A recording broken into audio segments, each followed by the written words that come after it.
y'all,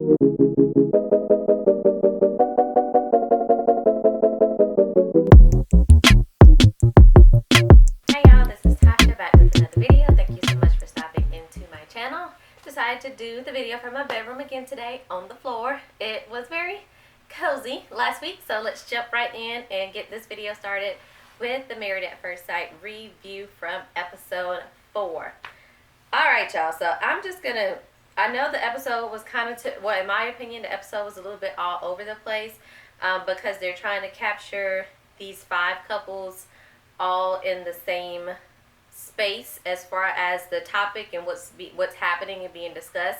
So it's a lot to kind of keep up with and maneuver because you only have 2 hours and it's 5 couples. That's a lot of people and a lot of stuff to try to capture and do. So I'm going to go couple by couple and just kind of recap everything that happened with that couple throughout the episode, if that makes sense, so that we're not jumping back and forth between, you know, them waking up, the brunch, honeymoon, all that good stuff. So we're going to jump in and get started with Bennett and Amelia.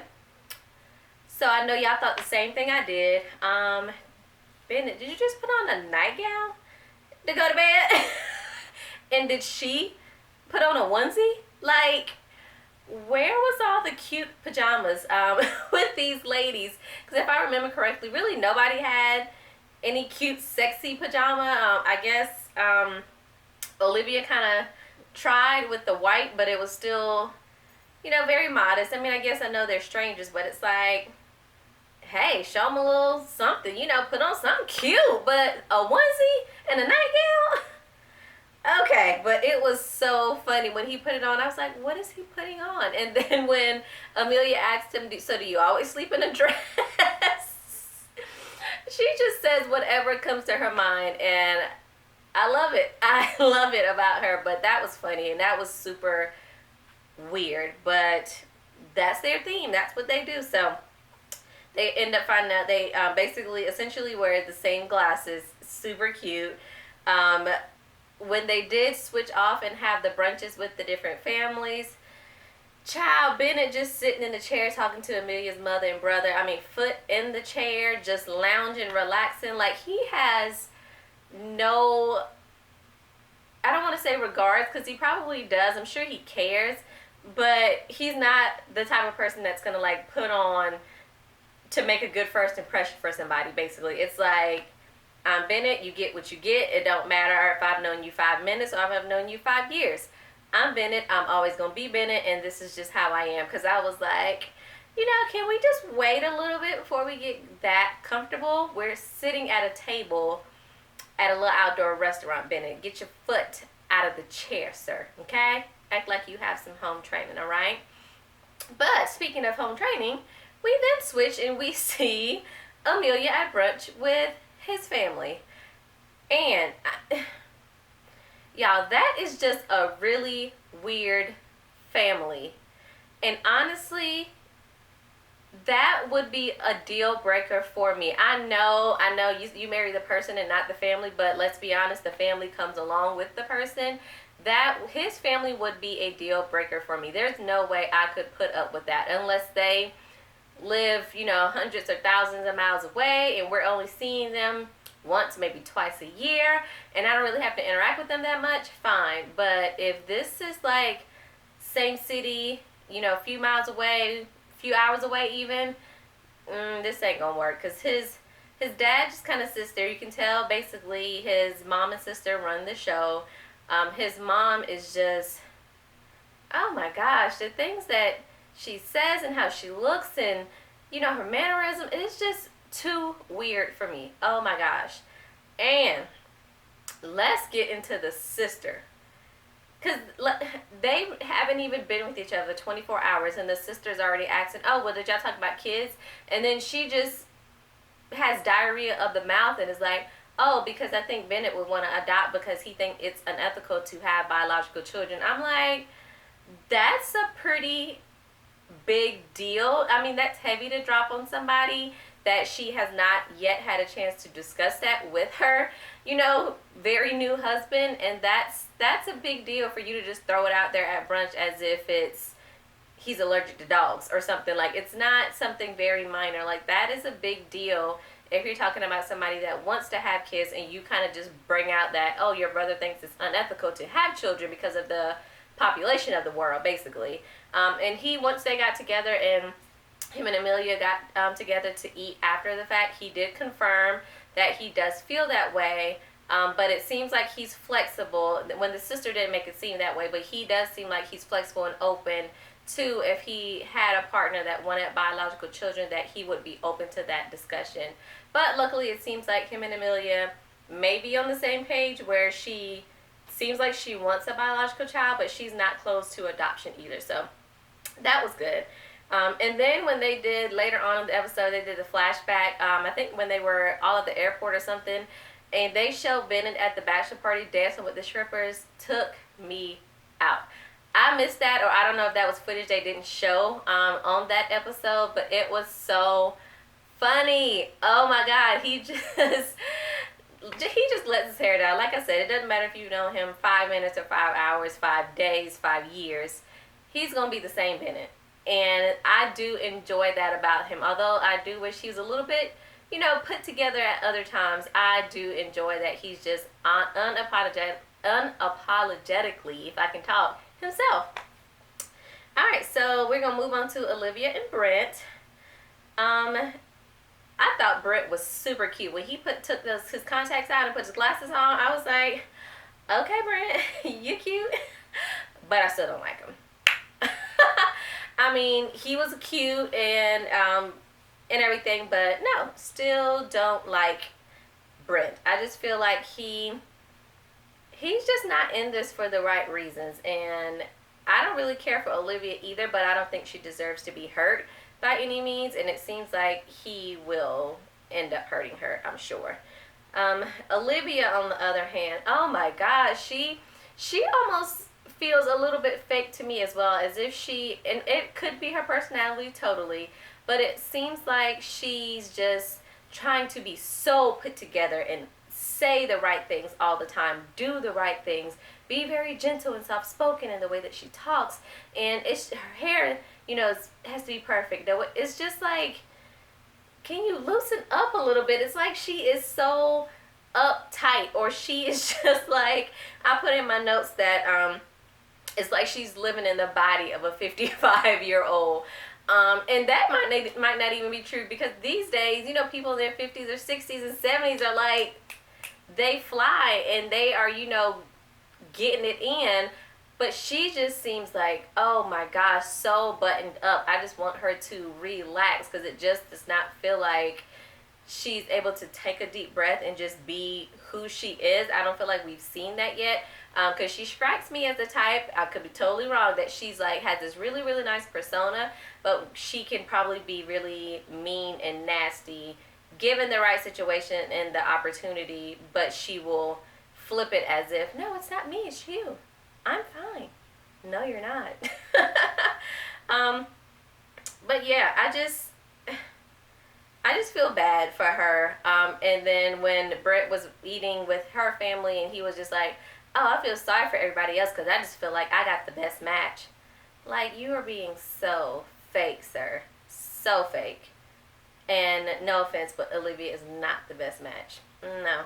So, real quick before I move on, and I missed it, when she was out with his brothers, I still don't like his brothers. Just something about them don't sit right with me. But it's funny because she was like, her pet peeve is rude people. And I'm like, is it? Rude people? Insert Brent family. Rude people. Have fun with that. But anyway, I think they're a mismatched couple, and my vote is still, they're not going to make it. Let's move on to Henry and Christina. They are still very boring. Oh my gosh. They are boring me to death. Like, I'm to the point of, if the next episode is giving me the same vibes, I'm ready to fast forward through their scenes. But I have to give you guys this review, so I probably can't, but that's how I'm feeling, that I really want to just fast forward through their scenes, because it is just so boring, so uncomfortable. Ugh. I just want them to be off my TV.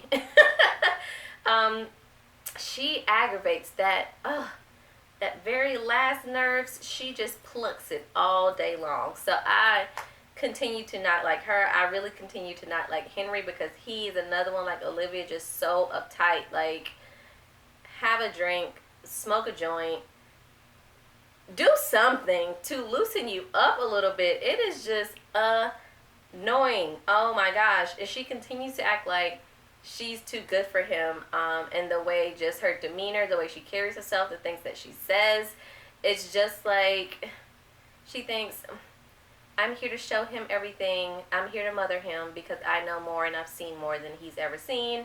So here I am to rescue you. No, no, no, no, no. When she goes to brunch with his family, the first thing I noticed is, I'm like, why is she at brunch with his family with this very low cut dress on? Like, legit, the V-neck is coming down to here. And I'm like, this is for his family. This would be appropriate for maybe a date night out with him. But to come have brunch with his family, I need you to bring that up a little bit. You just met them yesterday. Cover yourself up just a bit, honey. Just a bit.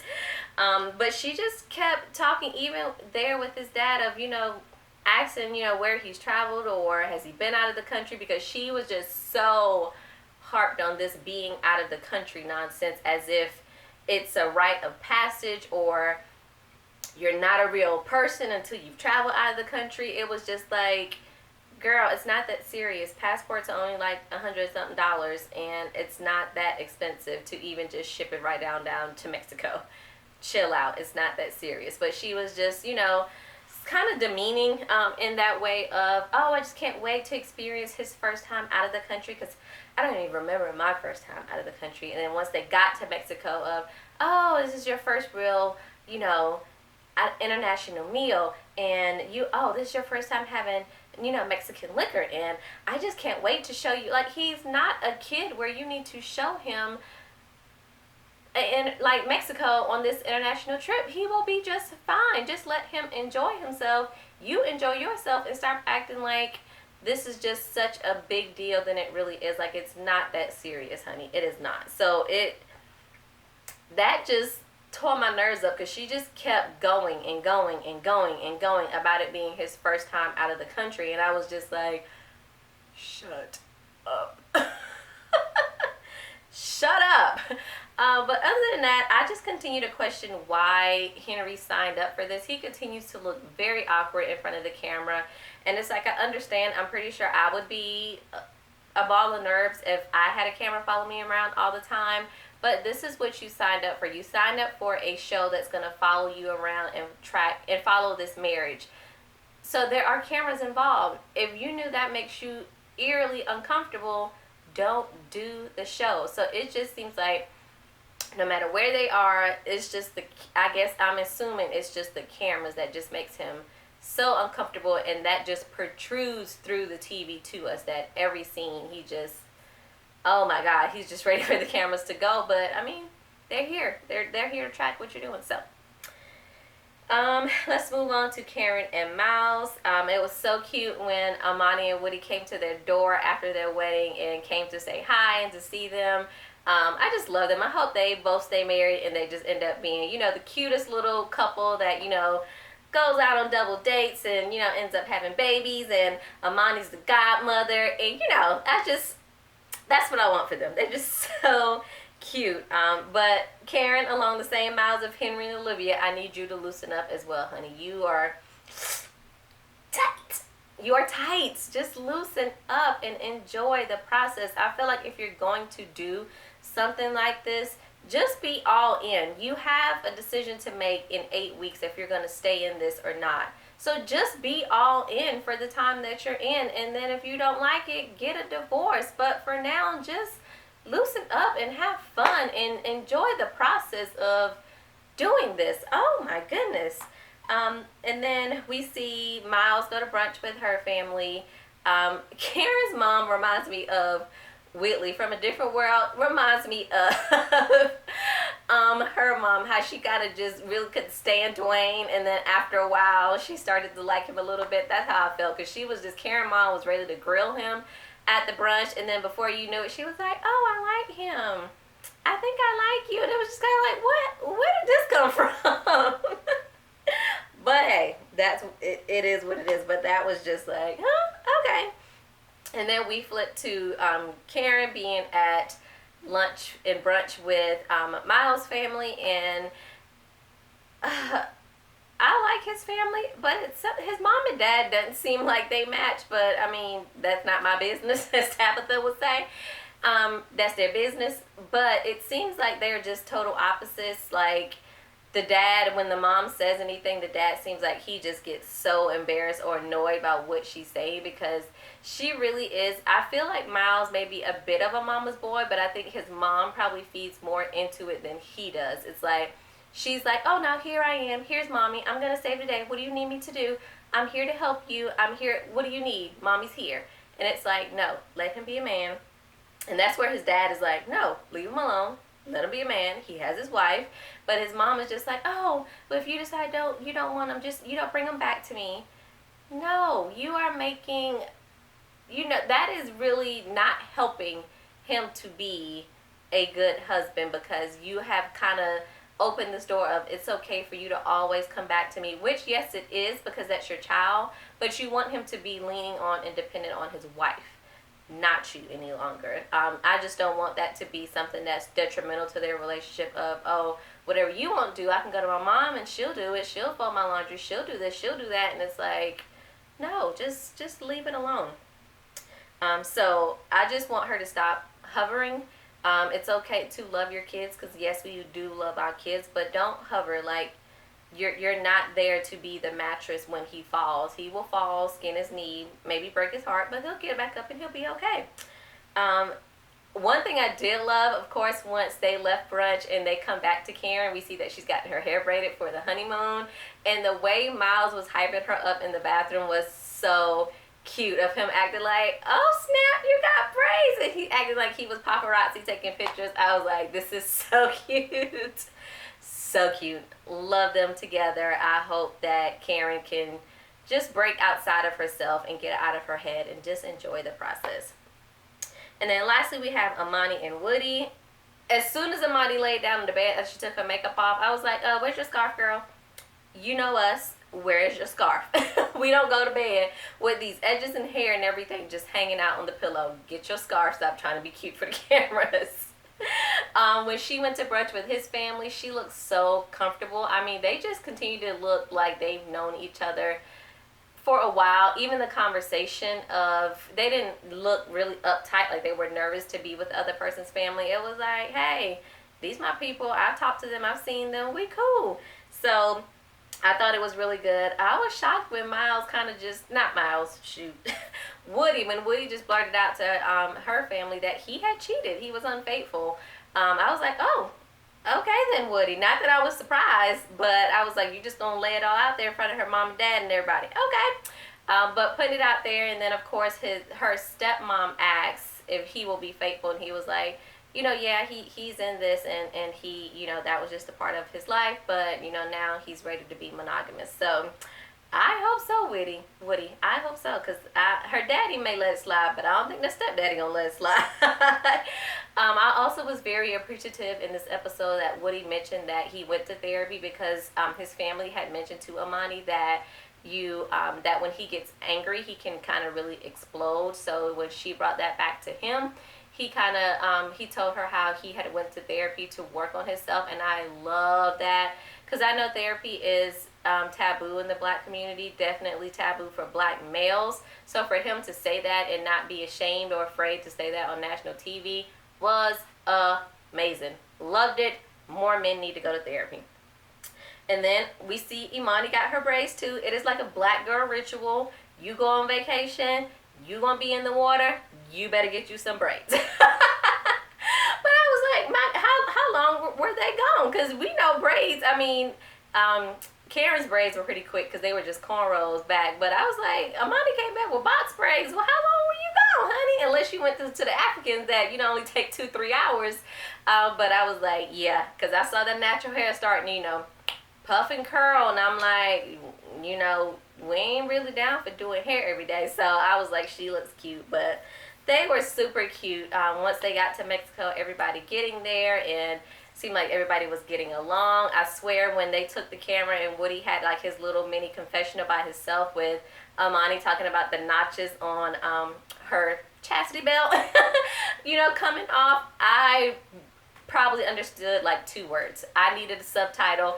That New Orleans accent was thick at that point, and I didn't know what he was saying. I caught that it was something related to a journal because he was journaling, and that's it. I ain't hear nothing else. But they are cute. They look comfortable. Sooner or later, they're gonna get it in.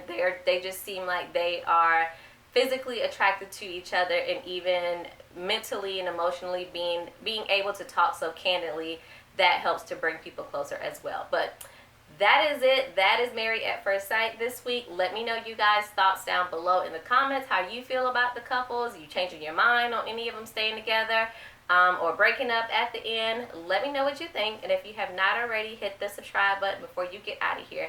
Thank you so much for watching. Peace.